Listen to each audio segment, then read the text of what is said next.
Di Jepang, Diet Parlemen adalah organ tertinggi negara dan anggota Diet dipilih melalui pemungutan suara langsung dari rakyat. Ada 3 prinsip konstitusi Jepang.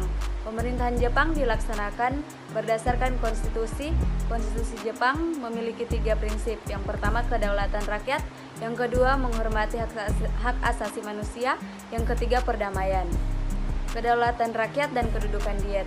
Yang dimaksud dengan kedaulatan rakyat adalah bahwa kedaulatan rakyat, hak untuk membuat keputusan politik akhir berada di tangan rakyat. Diet adalah satu-satunya badan legislatif yang memutuskan undang-undang, anggaran, dan lain-lain. Yang pertama, Diet adalah legislatif bikameral, terdiri dari majelis rendah dan majelis tinggi. Yang kedua, anggota Diet ditentukan melalui pemilihan langsung dari rakyat. Yang ketiga, hanya warga negara Jepang yang dapat menjadi anggota Diet Jepang. Sistem simbolis kaisar. Di bawah konstitusi Jepang sebelum Perang Dunia II, yang berdaulat adalah kaisar. Pemisahan kekuasaan legislatif, eksekutif, dan yudikatif. Konstitusi membagi kekuasaan politik menjadi 3 kategori, legislatif, eksekutif, dan yudikatif, dengan Diet, kabinet, dan pengadilan sebagai penanggung jawab pada masing-masing lembaga tersebut. Hal ini disebut pemisahan kekuasaan. Struktur pemerintahan Jepang. Di Jepang, Diet Parlemen adalah organ tertinggi negara dan anggota Diet dipilih melalui pemungutan suara langsung dari rakyat. Kabinet. Area di mana lembaga pemerintah nasional berkumpul di Tokyo. Dari ketiga kekuasaan tersebut, kabinet membawahi kekuasaan eksekutif. Kepala kabinet adalah Perdana Menteri. Yang pertama, Diet mengangkat salah satu anggotanya menjadi Perdana Menteri. Yang kedua, Perdana Menteri memilih menteri dan mengatur kabinet. Lebih dari separuh menteri harus dipilih dari anggota Diet. Yang ketiga, kabinet bertanggung jawab kepada Diet secara kolektif. Sistem pemilihan di Jepang. Jepang menggunakan sistem pemilihan umum yang terdiri dari 2 bagian. Yang pertama, sistem distrik, dan yang kedua, sistem proporsional, di mana sistem distrik ini membagi negara menjadi 47 prefektur dan 253 daerah pemilihan dengan jumlah kursi yang ditentukan berdasarkan jumlah penduduk setiap prefektur. Sedangkan sistem pembagian negara secara proporsional menjadi 11 blok daerah pemilihan dengan jumlah kursi yang ditentukan berdasarkan jumlah suara yang diterima oleh setiap partai. Mana presiden Jepang secara umum tidak ada, karena Jepang memiliki sistem pemerintahan yang berbeda. Jepang memiliki sistem pemerintahan parlementer, di mana kepala pemerintahan dan kepala negara dipisahkan, sehingga kepala pemerintahan Jepang disebut Perdana Menteri, yang ditunjuk oleh Kaisar Jepang setelah ditunjuk oleh Diet di antara anggotanya dan harus mendapatkan kepercayaan dari DPR untuk memegang jabatan. Kiprah politik luar negeri Jepang. 1. Kebijakan politik luar negeri era Shinzo Abe. Shinzo Abe memiliki beberapa fokus dalam politik luar negerinya, termasuk meningkatkan nilai-nilai universal seperti demokrasi dan HAM, menjaga kemitraan ekonomi, dan menghidupkan kembali pertukaran anak muda. 2. Abenomics.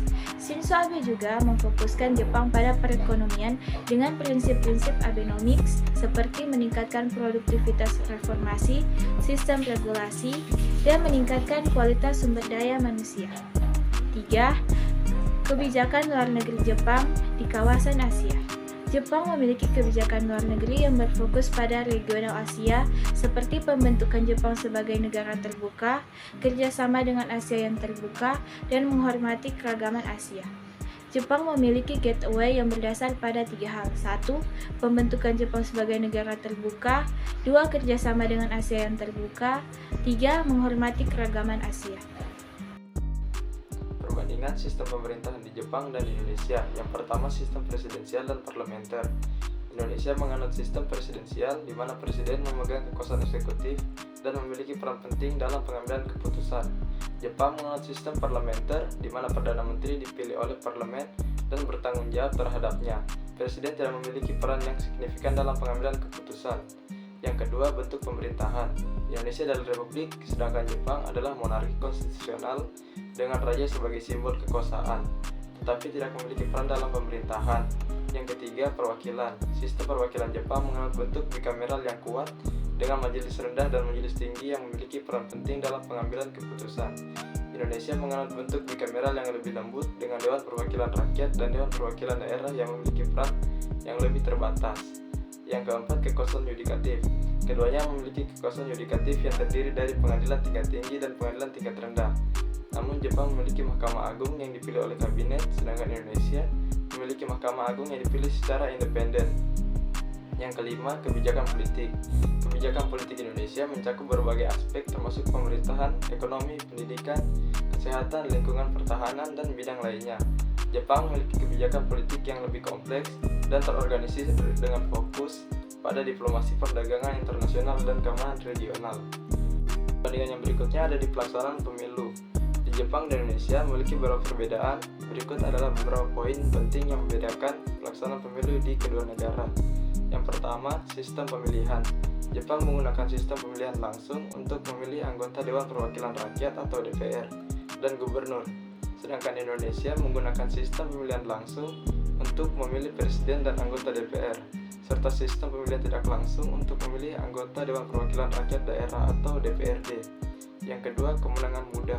Di Jepang, kemenangan muda dalam pemilihan disebut Mutohyo Tosen, di mana jika jumlah kandidat sama dengan jumlah kursi atau jabatan, mereka dinyatakan sebagai pemenang tanpa perlu pemungutan suara. Di Indonesia tidak ada sistem kemenangan muda seperti itu, dan pemilihan dilakukan secara langsung dengan pemungutan suara. Yang ketiga, sistem partai.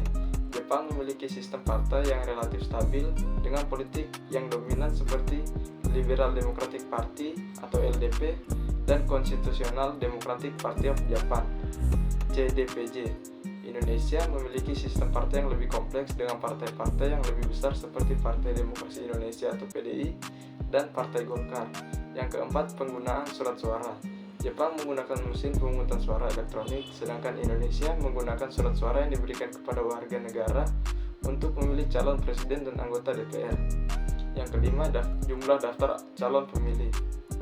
Jepang memiliki jumlah daftar calon pemilih yang relatif kecil dengan rata-rata sekitar 10-20 kandidat per kursi.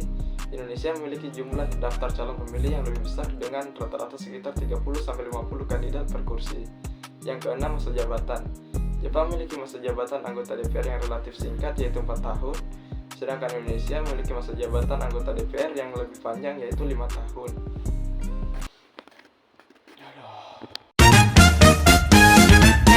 A few moments later.